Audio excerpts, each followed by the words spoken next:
எல்லாருக்கும் வணக்கம். நான் உங்கள் டாக்டர் எஸ்பி நிஷா. எப்படி இருக்கீங்க? எல்லோரும் நல்லா இருப்பீங்கன்னு நம்புகிறேன். ஸோ நம்ம இன்றைக்கி எதை பற்றி டிஸ்கஸ் பண்ணலான்னு பார்த்தீங்கன்னா, பொறுமை, சபர். அது நிறைய வாட்டி நம்ம இதை பற்றி டிஸ்கஸ் பண்ணியிருக்கோம்.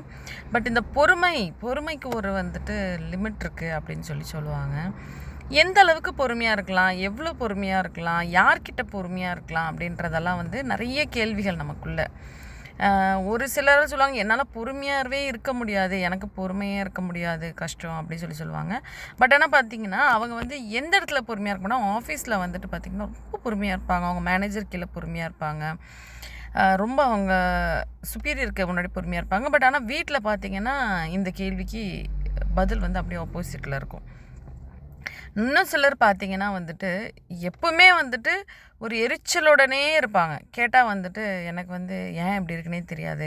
மேபி இதுக்கு ஒரு மெடிக்கல் இஷ்யூஸ் அந்த மாதிரி ஏதாவது காரணம், ஹைப்பர் டென்ஷன் இந்த மாதிரி இருக்குன்னா அதுக்கான தீர்வுகளோ இல்லை டயக்னோசிஸோ கட்டாயமாக நம்ம அதை பார்க்கணும். நான் அது இல்லாமல் சொல்கிறேன், உங்களுக்கு மன ரீதியாகவும் உடல் ரீதியாகவும் ஒரு விஷயத்த பண்ண முடியல, ஒரு விஷயத்த கண்ட்ரோல் பண்ண முடியலன்னா கட்டாயமாக அது என்னன்னு உங்களோட ஒரு நல்ல கன்சல்ட் பண்ணி டாக்டர்கிட்ட, ஃபேமிலி டாக்டர்கிட்ட, ஒரு அங்கீகாரப்பட்ட டாக்டர்கிட்ட நீங்கள் தெரிஞ்சுக்க வேண்டியது. நம்மளால் மாற்ற முடியாதது, செய்ய முடியாதது எதுவுமே கிடையாது.